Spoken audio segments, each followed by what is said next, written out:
And welcome to another episode of Patriots 4th and 2. I am your host today, Derek Havens, as always, and joined by me, as always, again, Mr. Steve Balestrieri. We are both PatsFans.com bloggers. Want to go ahead and thank everyone who's tuning in live, as well as our audio listeners. Please do subscribe to us on our Patriots 4th and 2 YouTube channel, as well as liking, sharing, or leaving us a review on Apple Podcasts or wherever you listen to podcasts. Keeps us high in the podcast rankings so other Patriots fans can find us. Today's episode, we're going to be talking about the Patriot, or we're talking about different Patriots news, the Super Bowl results, the NFL Combine coming up, some free agency talk, and again, a guest sponsor is Steve's dog, who's snoring underneath his desk right now by his feet. So if you hear that in the background, that would be the noise. But before we do anything, as always, Steve, what's up, man? Another great day in God's country down here. My dog is obviously enthused with Super Bowl talk by this point. Yeah. It sounds like a motorboat going in the background. No, I mean, the Super Bowl is always a bittersweet day, regardless of who's playing, because now there won't be another, football game until August. So, things will happen quickly, though. I mean, as we'll go to the scouting combine and free agency starts, then we get into draft season. And everyone gets excited or depressed, depending on how that goes. And then, OTAs and, mini camps and training camps start. Right. I mean, you and I both know this well, just being, around the sport and everything else for so long. It really is a calendar year event. You do get a couple month gap, and it's kind of boring. If you're covering it full time, I'm sure it's euphoric. But it's one of those things where usually the NFL calendar dominates, and we'll get to the Super Bowl in a second because there are some things to pick from that. The results, the result, the gameplay, the legacy aspect. We'll get to some of those things in a second. But as far as the calendar goes, Steve, I mean, we're 15 days away from the NFL scouting combine. We're going to kick things into high gear here. If you're listening to this show, let's be honest, you're probably a pretty big fan of the team, and you want to go ahead and see the team building aspect. And that's something that I pride this podcast on. Yeah, we're going to talk about some things that every single other Patriots podcast is going to talk about, but we'll give our takes on that. But I also want to make sure that we always are kind of a year-round thing. And you and I have always prided ourselves on how much we love the team building aspect in the offseason and so many different things. So we're going to be able to go ahead and make it really fun for the next couple months. It's going to be diagnosing the current roster, kind of doing a little bit of an autopsy, going through the rumor mill and everything that the results from the measurements and the weigh-ins of Indy, because that will have an effect on the draft board, the free agency aspect of it all, and then obviously the draft and then kind of the OTAs, mini camps, etc., and kind of go from there. So we are a year-long podcast. We've been doing that for over a decade plus. For some of those people who are newer listeners or first-time listeners, we do this all the time, and it's a really great time. So to your point, I think you said it really well. It is a bittersweet time for the Super Bowl, whether you're in it or not, because it means that the season's over, which is definitely always a bummer. It hasn't really hit me yet, Steve, but it just sucks to be like, you know what, Sunday, like, oh, we're going to go ahead and, well, we got nothing to do today. I guess we'll have to do some yard work. We're going to have to go to the, I'm going to have to go I'm going to have to go spray some weeds for the wife in the front yard. I'm going to have to go to the farmer's market and pick out some freaking blueberries. I don't want to do that, but that's where we're at on Sundays now that they're free. I know. Well, we already started that this week, so sure. Plenty of yard work to be done. Yeah, so of course. And that's okay during the week, but man, I miss already Patriots Sunday. So it is what it is. Well, let me ask you a question, kind of a curveball question, but going to the games, what were your thoughts on the postseason in general? Any before we get to the Super Bowl, we're about to jump into our Super Bowl thoughts. But like, do you have any thoughts on the postseason in general? Um, there was some surprises, obviously, and there is every year. I mean, Of course, there's always a couple of upsets. There's a Cinderella team or two that always, I think the makes. Commanders were the biggest surprise of the postseason. Yep, yeah, and I was just going to get to them. Yep. For them getting as far as they did, you give them all the credit in the world. It was funny because Philly was kind of an afterthought for a lot of the season, and then they just kept kind of building and building, and you know, I thought they came on really well at the end of the year, and they were, even though a lot of people had picked them um, at the end of the regular season to go to the Super Bowl, people weren't really talking about Philly that much. You know, They it kind of was. reminded me their run at the end of the season, going into the postseason, kind of reminded me of the Patriots in 2019 versus the Rams, where they had that run that it wasn't really a whole lot going on, and then they kind of flipped the switch, and it was just like building, building, building. I mean, they basically blew out their last two opponents by what 50 something points. I mean, I can look Mhm. it up while we're on the air, but I mean, it was a slow build for them. Like they always had the talent, they always had the roster. We knew about all that. Also, want to give Jalen Hurts his flowers, and we'll get to that in a second because he was excellent, especially the last two games. Like really, really well. Played really well down the stretch. I mean, Saquon didn't do a whole lot in the Super Bowl per se, but he got them in that conversation, so that was huge. But I mean, the Eagles really did kind of build themselves up to that point. Hmm. Yeah, they had a great year.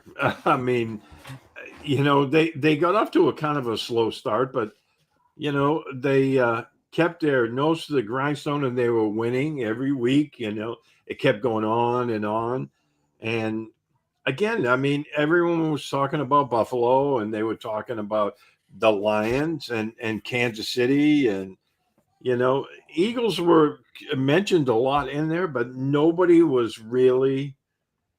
I don't know if people were giving them enough due of what they were doing. I thought the Ravens and Bills personally were better teams than the Chiefs.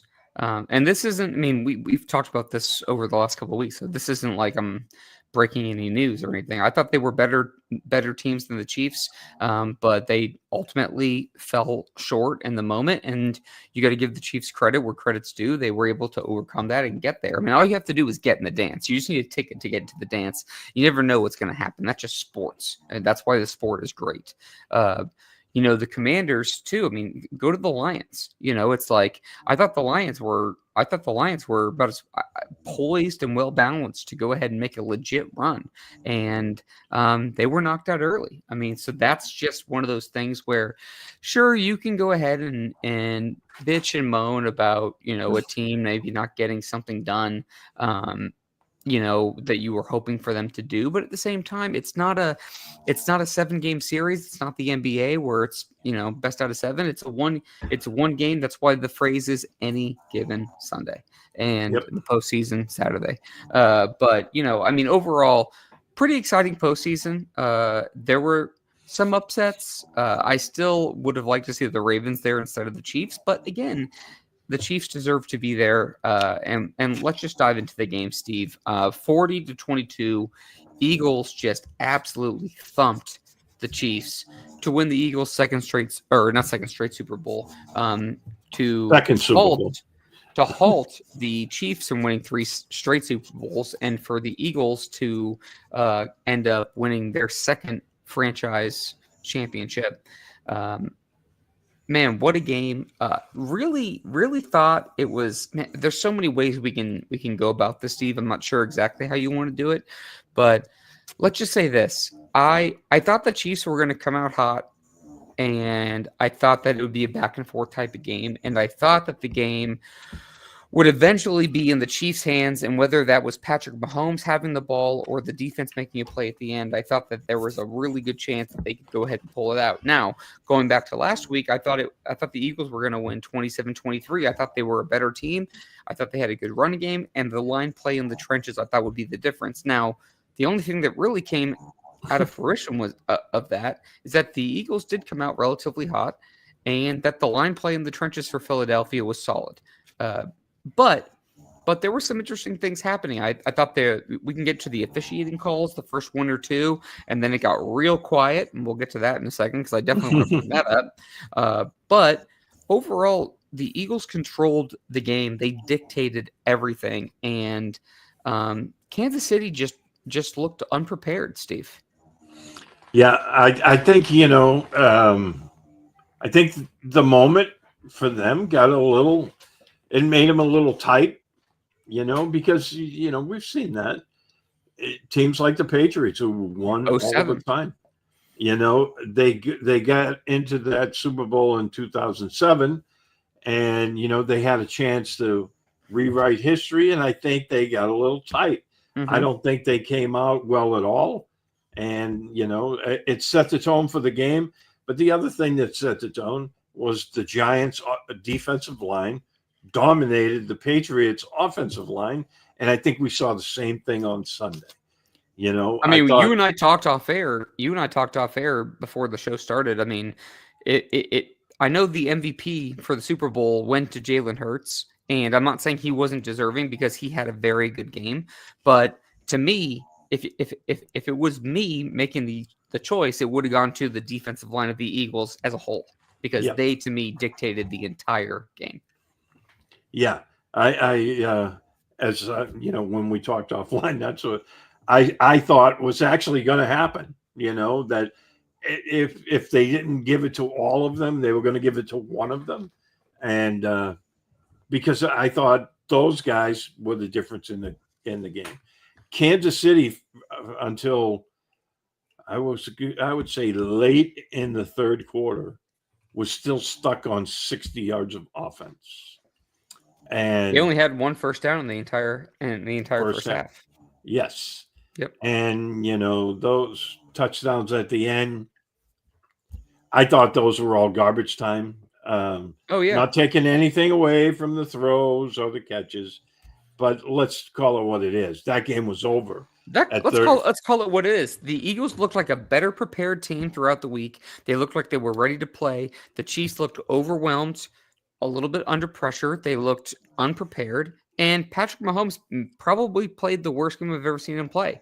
Let's not be afraid to say this. Mahomes is a great quarterback. There's no denying that. There's no denying what his success has been to this part of the league. If you want to go ahead and talk about legacies with Brady and comparing the Chiefs and Patriots dynasties, we can go ahead and do that. But at the same time, it's okay. There have been games where Brady hasn't played his best, but man, I've never seen him show up with a 0 on the scoreboard quite like that. And we did talk about this the other day, also offline, of course, because as we joked before, we talk to each other more than we talk to our wives, which they remind us of constantly. When the Patriots played the Falcons and they were down 28-3, you were sitting there saying, I can't believe what's happening. As a Patriots fan, I mean, I can't believe what's happening. How are they going to climb back into this? Okay, all you need is a play. We got to eliminate some mistakes. Whatever. For this game, as a neutral observer, all I could think about, Steve, was that it wasn't that the Chiefs were making mistakes. I mean, they were making mistakes. I'm not saying that they weren't, but I'm saying it wasn't just that they were making mistakes. It was that the Eagles were controlling the game. It wasn't like, Brady throwing a pick six to who was that? Like Robert Alford or whatever. Mm-hmm. Who returned it. It wasn't like something like that. It was like, man, Mahomes has no time. And Jalen Hurts has all the time. And it's just kind of just it's just being dictated by exactly what Philly wanted to do. And so going to the halftime, you were just like, as a neutral observer or probably a Chiefs fan, being like, what do you do to go ahead and fix this? Because it looked like they had no answers. Like they just were given a test they didn't get to study for at all. And I put that again a little bit to the pressure, a little bit to everything else. Again, I thought Mahomes was really bad. Now, to Mahomes' credit, I mean, he didn't get much help from a lot of people. I mean, Travis Kelce, 2 drops. Hopkins, who's been so good, with his hand throughout his career, had several drops. Worthy, like you mentioned, he had some garbage time stats, but he participated a bit. They couldn't get the run game going. Andy Reid made no adjustments. It just felt like the whole thing came out flat. And the only thing that the Chiefs did well, Steve, all night, I thought, was control Saquon. It was like when you watch Hard Knocks and they're doing those team meetings, it's like Andy Reid and whoever else came out and was like, hey, objective 1 is to stop 26. And they did that. But then they didn't do anything else, and it was like they came up empty-handed. They looked like they were trying to cradle grains of sand. Mm-hmm. Well, and I go back to Mahomes, because as we saw all year, the Chiefs were not the type of offense they have been in the past. Mm-hmm.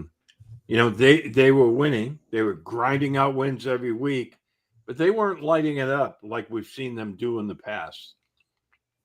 They were able to turn it on, at the end of games and pull, a lot of really close one-score games out. And that's a sign of a really good football team. But, all season long, what was Mahomes doing? He was taking what was there. He was being patient. And, he just play for the next down. Midway through the first half, I want to say, I was watching him and I'm like, he's rattled. Oh, he was rattled. He was rattled. He's not taking what's there. He's trying to force everything for like these big plays and, these splash plays. And I'm thinking to myself, that's not a good recipe for winning this game, because they're coming after you and you have to make them pay for coming after you. The problem, though, Steve, is, to your point, though, is that they're coming after him and they were consistently blitzing 4. They blitzed once the entire game. That was called not back at all. No. They blitzed once, but it was called back by a penalty. So they didn't blitz. To your point, they didn't blitz actually any play. So they had a 45. He dropped back 42 times, I want to say, and 45% in the first half he was under pressure, and they were doing it with 4 guys. So to your point, it's like you got to make him pay. Well, they're dropping 7. So they're dropping 7 in coverage. So it's like Cooper DeJean, Blankenship, Quinyon Mitchell, like they're not biting on screens. They're playing cover 2 shell a lot of the time. They're going ahead and covering things over the top. So he had nowhere to go with it. And he looked about as rattled as Brady, as Brady did in 07, to go back to the Giants point, because there was nothing really to do, because everything was covered. He couldn't hold on to the ball long enough for guys to get open. And he couldn't do a screen because they were playing so close, because they knew that their guys could beat them up front, and that's what happened. Well, I just thought the short passing game, they kind of ditched that, and that was their bread and butter all year. Mm-hmm. I mean, no one threw more passes behind the line behind the line of scrimmage or behind the 5-yard line more than Patrick Mahomes this year. Yep, and they weren't doing that. They were trying to air it out as soon as they got behind, and I'm thinking to myself, at the time it was maybe 10-0, and I mean that's not insurmountable by any stretch of the imagination. But then when it got 17-0, now you're starting to say, whoa, here we go. We don't know what's going to happen next, but this next score is going to really determine which way this game goes. And, he threw that second pick to Zach Bond, which was a great interception, by the way. Oh, my God. Great play. Would love to see Zach Bond in the Patriots uniform next year, but he's a free agent too, so we'll probably get to that. But we'll talk about him in just a short while. But that right there, I mean, and they had the ball. It was in field goal range, I believe. When he picked that off, and next thing you know, they're going into the half at 24-0, and you could see a lot of air get let out of the Chiefs. Now, we knew they were going to try to do something coming back in the third quarter, but it didn't happen. I mean, you could see it on Kelsey's face, Mahomes' face, Chris Jones's face. But with constant. all the talk about Mahomes and by the way, none of that's going to stop. It should. We know it should stop, right? About him being the best ever, but it's not going to. Matt Chatham had a really nice post on X where he said, if you think the Mahomes hype train is going to stop in regards to him and Brady, it's not. People are going to cherry pick. No, it won't. It won't stop, Steve. And we can transition to that if you want to. I'll let you dictate where you want to go. I was just making a point, that the fact is he had that opportunity to, strike lightning in a bottle like Brady did, right? You're in the Super Bowl. You're down by 24. Now, Brady was down by 25, and Brady was actually down by 25 late in the third quarter. But, everything's right in front of you right there. Everyone's talking about three-peat, and, the Brady stuff. Now it's all laid out right in front of you, and he had that opportunity, and he couldn't do it. Well, and look, I'm not gonna knock Mahomes necessarily for, not being able to win the game. He should get credit for getting to the game, okay? But I do think it does it definitely, without argument. I mean, it's literally inarguable that it hurts the whole Chiefs. Let's be honest. There's a recency bias thing. This whole Chiefs comparing themselves to the Patriots dynasty thing. It's like let's just see when it's over. Let's stack them together and go side to side. But you know what? If you want to do the Felger, and Maz, like we have a show to do today, so we got to compare them right now. Okay. Well, you know what? Brady hasn't gotten blown out in 2 Super Bowls. I've never seen Brady.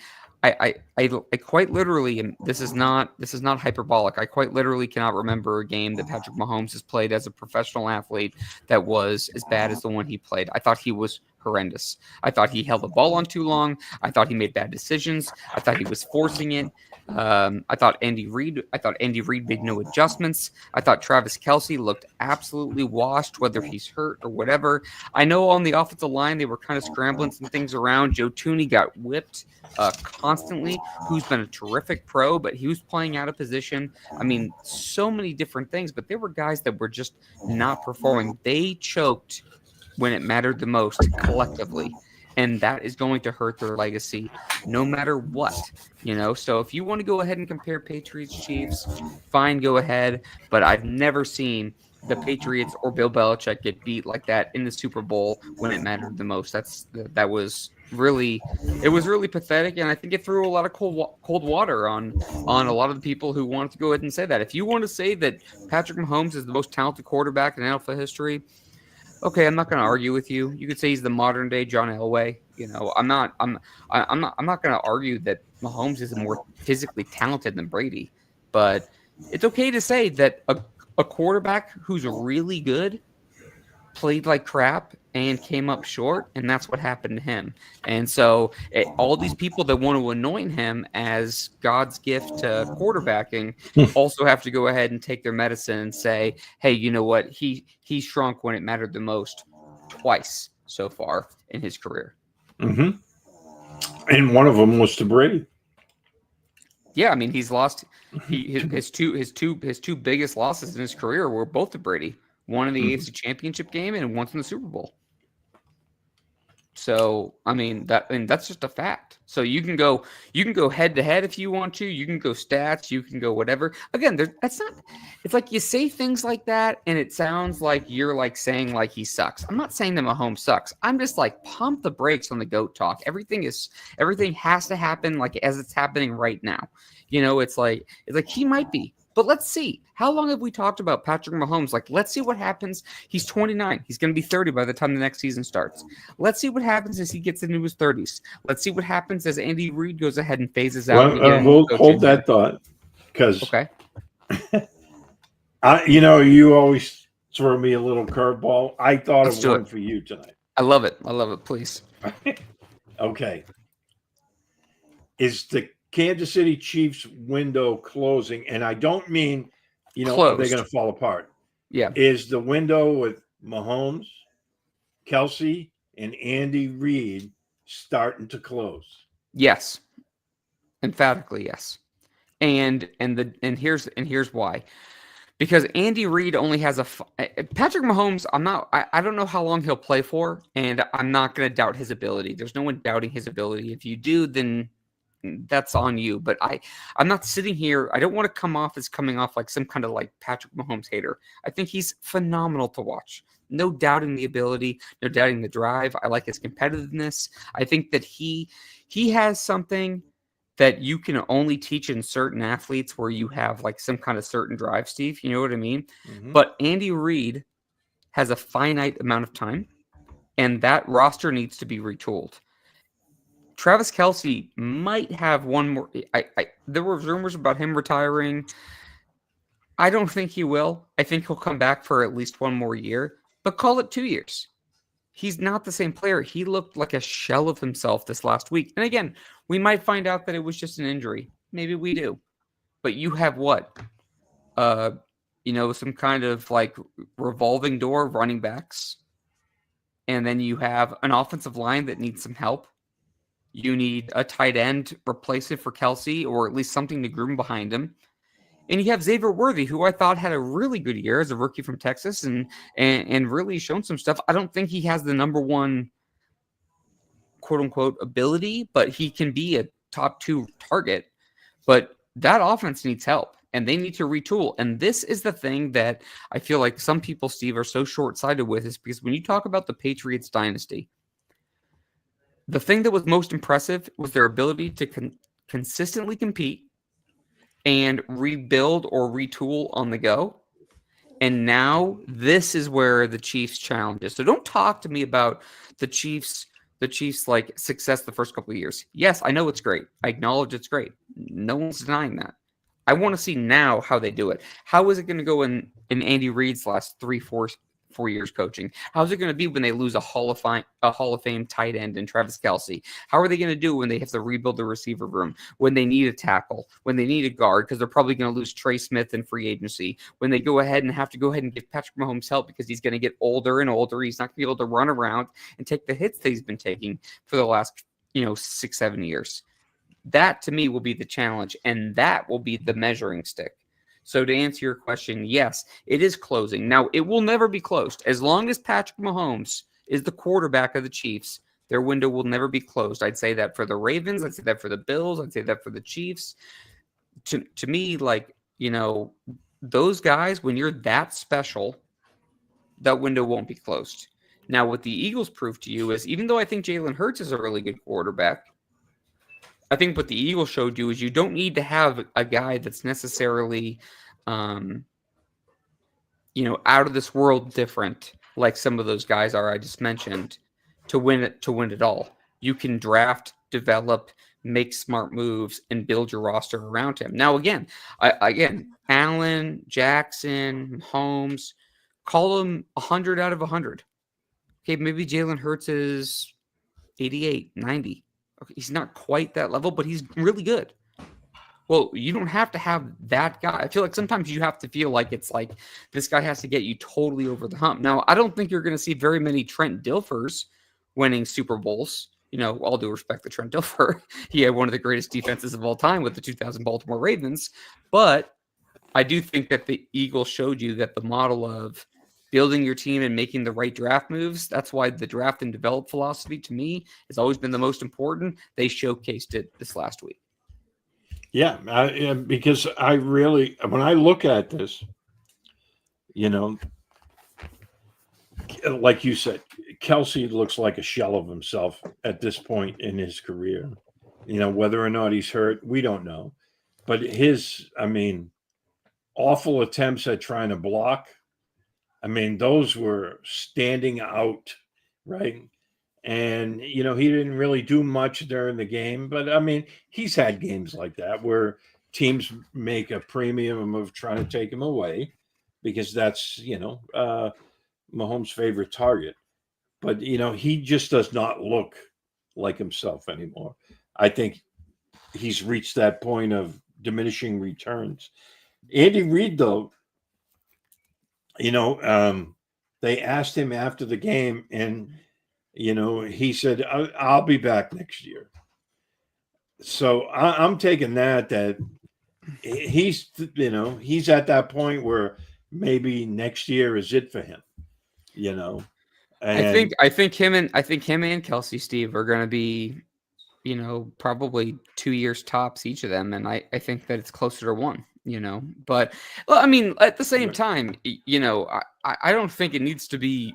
I don't think it needs to be one of those things where, let's be honest. There's going to be a line of people who and all good candidates who are going to be lining up for that KC head coaching job because they're all going to want to coach Patrick Mahomes. Who wouldn't?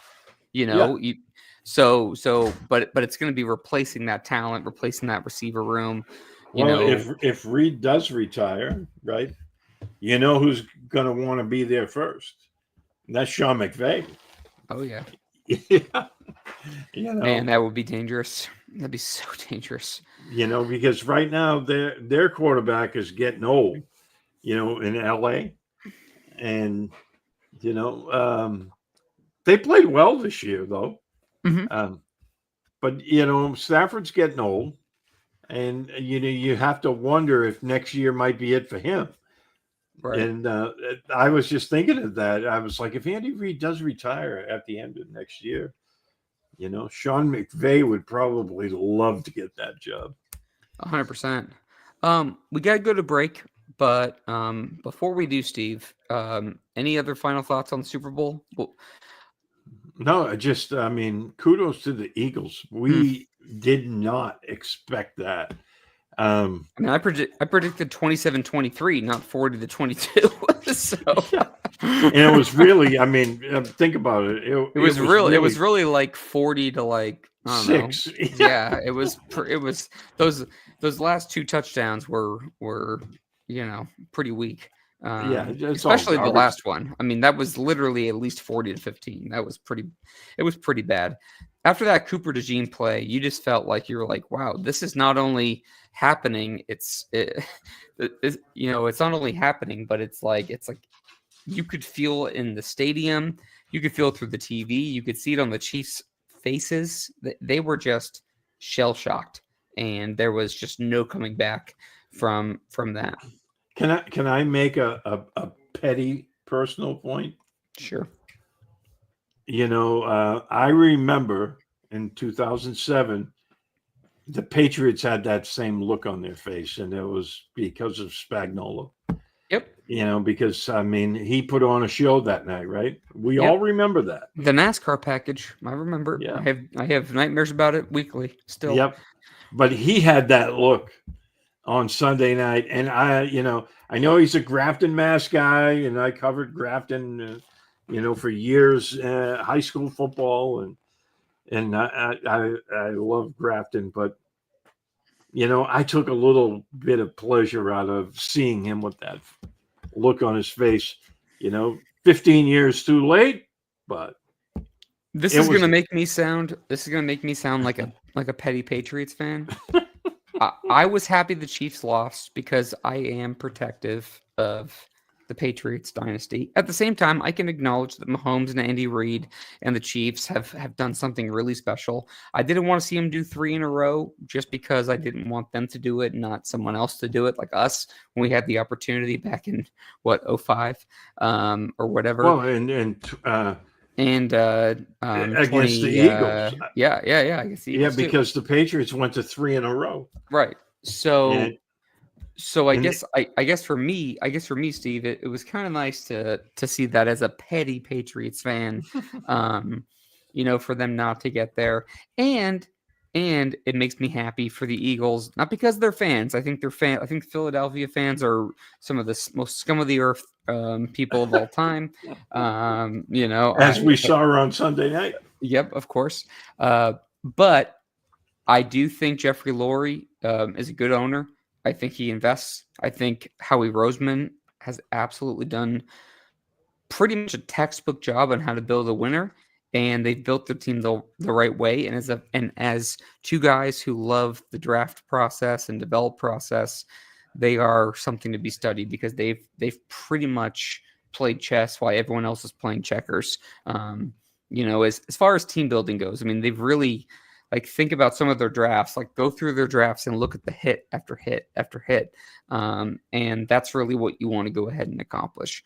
So anyway, we are going to take a break here for podcast purposes. And when we get back, Steve and I are going to give our foreshadowing thoughts on the offseason coming up for the Patriots, as well as the NFL Combine and NFL free agency. Back right after this.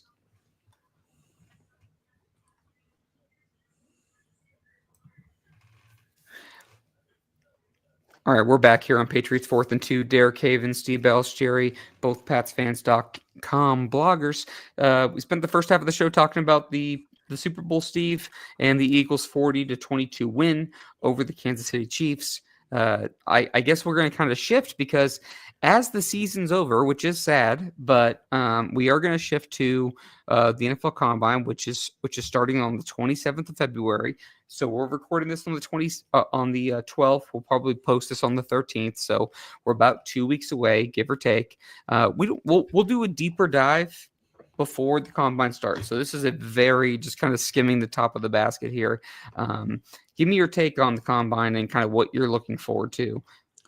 Yeah, I mean, it's always an exciting time because Super Bowl's over.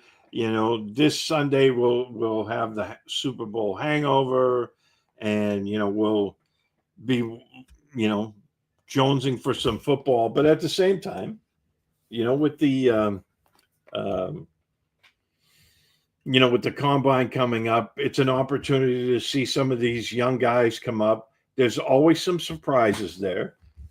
Some guys really prepared for the Combine, and they show out incredibly well, and so that's always exciting. And then when you get to see a player that you heard about that's rumored maybe go with New England, you see him, what he can do athletically in these tests, and it's always fun. And then of course Rich Eisen does such a great job. It makes the whole thing just gel. Right. Is there this is a little bit of a curveball, but I mean, you don't have we'll get into this again more in the next week or two, but is there a player or position group that you're most interested in seeing for whatever reason? And it's not the guys who are going to be blowing people away, right, with their athletic ability. It's offensive the tackles. Yeah. Offensive line, the tackles. I mean, let's see how these guys test out. The arm length is going to be a big one. That's going to be a huge talking point. Anyone who's listening to the show, I'm sure they listen to other Patriots podcasts. It's going to be all about arm length for a lot of these guys because that's going to dictate if they're eligible to go to a, I mean, obviously they're all eligible, but you know what I mean? That's going to be a big talking point going in. Is Will Campbell's arms, are they at the 34-inch threshold? Are they at 33? Is he going to be a guard? What's Kelvin Banks look like? Let's talk about Joshua Sims in the 20s. There's going to be a lot of talk about that. For me, Steve, it's going to be the quarterbacks, but not because of how it affects the Patriots for their own roster, for how it will affect what they decide to do. Obviously, we'll see, who's on the board when they get there, and we'll talk about it. But that could open up potential trade opportunities and other things. So I think, to me, the quarterbacks and the offensive tackles, like you said, I think are both going to be two of the most interesting things because, if I think the thing the Patriots fans should go ahead and hope for the most is that the quarterbacks show out over the next couple months, because that you don't go broke taking a profit And if you go ahead and you want to say you want Travis Hunter, say you want Abdul Carter, Will Campbell, whoever it is, Ted McMillan, whoever you want, the best thing that can happen is that the quarterbacks, you have a bidding war.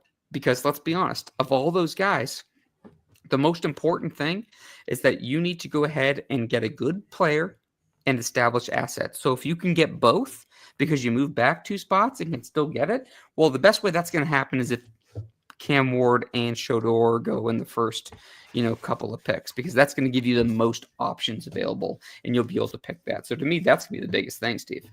Yeah, absolutely. I was, you took the words right out of my mouth. Sorry about that. The best thing you could hope for with the combine coming up is that every one of the quarterbacks just looks fantastic, because that might generate some interest in people moving up. Mm-hmm. And, the more people want to move up, the better it is for the Patriots. And, maybe they can trade back and collect some more, really good draft capital. Well, so just use the 3 guys I just named, just for sake of conversation. If you want, like to me, like I would like Abdul Carter, like that would be my number 1 choice. Now you have to have 3 players go in front of him. I doubt it's going to happen at this point, but we'll see. Travis Hunter. Okay. Also, I'd like to see happen. Well, you can only get a chance at one of those 2 guys if you have 2 quarterbacks go in the top 3. Okay, so you have that going for you. If for some reason there's a quarterback, say it's Sanders at 4, he's available. It was Carter, some combination of Cam Ward, Travis Hunter and Abdul Carter in the top 3, and you're sitting there with Shador Sanders. Well, you could potentially, very realistically, move to 4 to 6, pick up a second rounder this year and a second rounder next year, and still get Will Campbell. You can come away with a really good lineman and that would mean that you would have the 37th and 38th overall pick. So you could have 3 picks in the top 38 and have an extra second round pick. So if you want to go ahead and trade for a receiver, next year, you have the extra capital to do that. Plus you go ahead and add 2 players, still get a good offensive lineman. And so that could be a win-win-win. But again, I do think the measurements are going to be vital for the offensive line at the combine, Steve. I think, and then there's always the good, chumming around, rumor mill between all the insiders, the agents, the players, things like that. Mm-hmm. So, as far as free agency goes, anything else you want to mention on that? Free agency? Well, I mean, I saw 3 guys during the game on Sunday that I would love to see the Patriots pick up. Before you say the names, I would just say this, that I think people need to remember that you got to take this in steps. And I know it's hard because it's easy to put the cart in front of the horse, but you got to do the combine first. But then you have to scroll back a little bit, because then you got to go ahead and go through free agency. Free agency is going to dictate a lot of the draft, and then you go back to the draft, and then you can do that, and then we can get into going ahead and how Vrabel and Elliott Wolf are going to go ahead and manipulate the roster. So there's going to be a couple different steps. It's not all necessarily linear, but go ahead with your point. Yeah, because I was just watching the game, and you're as you're watching the game and it goes to a commercial, your wheels start turning and that guy's a free agent. Oh, that guy's a free agent. So I was just looking at it from that perspective. From that game, 3 of the free agents in that game. Look at the Williams, the defensive tackle for the Eagles, Zach Bond, Josh Sweat. I mean, you could go 3 out of their top 7 if you want to. And then Trey Smith, the interior offensive lineman, the left guard for the Chiefs. I mean, yes, yeah. I was watching him and I'm like, man, that guy's a free agent. That would be a nice pickup. And Josh Sweat, obviously.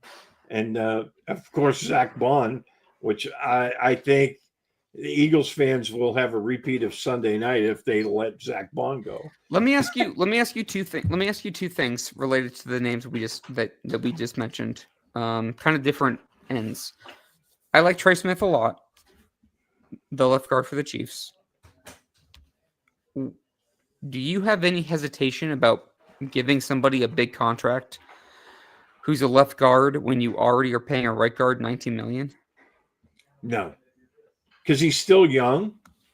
I think he's 27. Yeah, Or he's in will his be 27 when the he's in his season mid to late starts. 20s, but he's got time left. I mean, it's not like Yeah. that. I mean, I would pay him too. I guess my only thing is, man, it's like I think guards are important, but I don't want to have $36 million a year tied up in guards, Well, that's very true. But we don't know if they're going to move a When back out, because right tackles still, I know they really like the young kid, right? And there's a lot to like there, but he's still unproven at this point. Well, if they were going to do Caden Wallace at right tackle and when you left or right guard, and they're going to go with David Andrews and then Trey Smith, and then you go ahead and you draft Will Campbell and he's left tackle. I mean, all of a sudden your line looking a lot better. Yeah. Yeah. Drake May might have a second to friggin' take a second breath. I mean, yeah. I mean, think about it. It's not out of the realm of possibility that they could fix the offensive line really quickly this offseason. Not saying that the thing is though too, Steve, is that and look, I'm not saying that it's not going to happen, but I still have as much as I think that T. Higgins is a possibility for the Patriots, because I think that if he actually becomes available, they are going to throw him money that no other team will be willing to make. I think that the Crafts are going to want to make a statement for the fans and get some excitement back. So they're going to want to throw some money around. I'm not saying it's going to be every player, but I think they want some kind of a splash move. I think this is a thing. They need it with the fan base right now. Right. But if Higgins is not available, I think that, Trey Smith is great, but is that going to really get a bunch of juice? I'm not sure, but like, is Josh Sweat, is he going to go ahead and bring some juice? Probably something, but I mean, I don't know if the Eagles are going to let Sweat, Milton, Bond all go, and you're not going to sign them all. You're not going to win through free agency. We know that. Okay. The other part of me too, Steve, is that it's like, I think to me, the priority needs to be the trenches. Mm-hmm. And if they can solidify the trenches, as much as people don't want to hear this, the receiver is the cherry on top. It's not the ice cream. You need to go ahead and take care of that line on both sides of the ball. The Eagles just proved it. Let's not forget, going back to the Patriots in 2019, let's not forget how dominant, the offensive line was there when you still had Scar, you still had Bill Belichick, you had Trent Brown playing at like an all-pro level. Like, it was a very good line, and they were crushing it, and they were running the ball like crazy down people's throats. I mean, I had to listen to Russ tell me about how great Sony Michel was because of that one postseason game that he had against the Chargers. So I mean, the lines are important. Yeah, and that's it. I mean, that's what drives the train. And Vrabel said it starts in the trenches. Right. Would I love to see T. Higgins? Who wouldn't? Of course. I honestly don't think they're going to be able to entice him to come. I think if he leaves Cincinnati, he's going to want to go compete for a Super Bowl. And we both know the Patriots won't be doing that at least next year. I agree. I would just say that the problem, I have a hard time thinking he's going to leave Cincinnati. I know that Burrow's made some comments talking about it. The thing I would say against it, though, is you can't pay everybody. That's just the reality. The reality is that you just can't. And they haven't paid Chase yet. And with all due respect to T. Higgins, he's not Jamar Chase. Like, he's not Justin Jefferson. T. Higgins is a really good player. He's a lower end number one receiver, which is why the Bengals have been so good because they have two number one receivers, but they have Jamar Chase, and they're going to pay him before they pay T. Oh, of course they are. And they paid Burrow, and they're doing everything else, and they just paid Trey Hendrickson and whoever else on defense. Like you have to make business decisions. Sometimes it's just your time to come up. So I don't know. We'll get to free agency later. We're just kind of giving a little bit of a preview. We got weeks to talk about it. So anyone who's listening, if you have a question or a category or a segment or whatever that you want us to talk about, go nuts. Please send it to us, tweet it to us, because I'm more than happy to do that. I guess to me, Steve, it's just going to be, again, taking it one step at a time. Right now, you have to think, in my mind, Vrabel's taken over. They finalized the coaching staff, which is available on Patriots.com. We've talked about it in past shows, but in case you want to look at it. And then they got to do like an autopsy of the roster. We both have talked about in the past two shows how we think there's going to be a lot of turnover. They got to go ahead and figure out what direction they want to take the team, what the locker room culture is going to be like, what's the identity of the football team, and how they're going to go ahead and shift gears. I do think that the Super Bowl was interesting for kind of laying out how certain things are done in this day and age of the NFL. But I do think that the next 2 weeks leading up to Indy and Indianapolis itself, between the upcoming players, the agents, and everything else, I think it's going to be really fascinating to hear about all those rumors. And then we can kind of backtrack into free agency because it's a little premature. I guess my last final thought before I go to you to close the show would be that it was a boring Super Bowl, but I do think the better team won, which makes me happy. Yeah, that's a fact. I mean, this was a no doubter, and the officials, despite how the game started, were not the talk of the game. That was the best thing that came out of this Super Bowl.